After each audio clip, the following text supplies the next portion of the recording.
every plane that flies has an English-speaking flight attendant or English-speaking pilots, you know, because that is the language of the land. That's the language of the entire world, you know, first and foremost.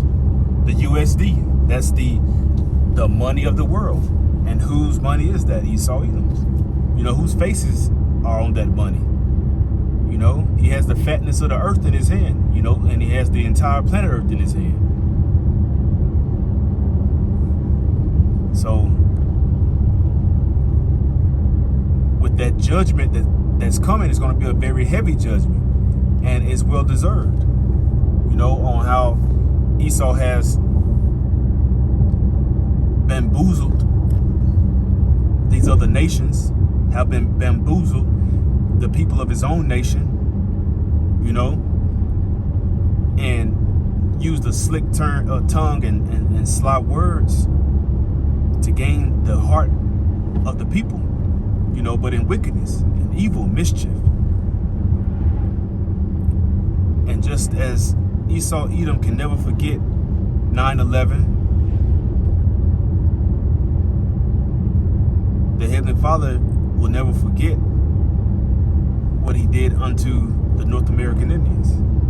He will never forget what he did unto those so-called Negroes who were brought over here into cargo slave ships to pick cotton.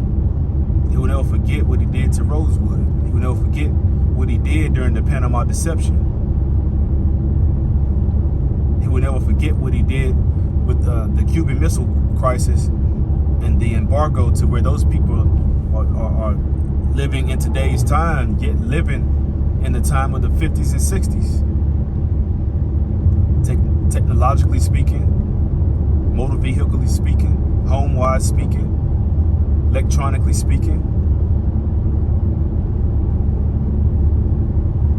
These tribes, these Reubenites, these Seminole Indians on these reservations, these Israelites in these ghettos and in these hoods that were systematically set up for them to reside in. Like, somebody has to pay for that, because it wasn't just done by accident. It was done to set forth a great division of classes, because that man that we are is not the man that the Edomite recognizes.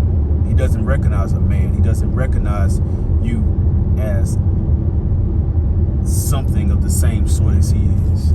More so, less than a dog in their eyes. You know, but we are a royal people, a kingly people. And the Heavenly Father is going to give us back our glory that he took away from us for sinning against him.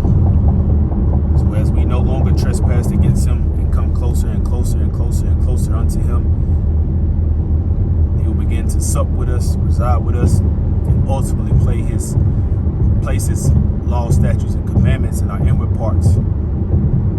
We will then at that point be one with our Father and his only begotten Son.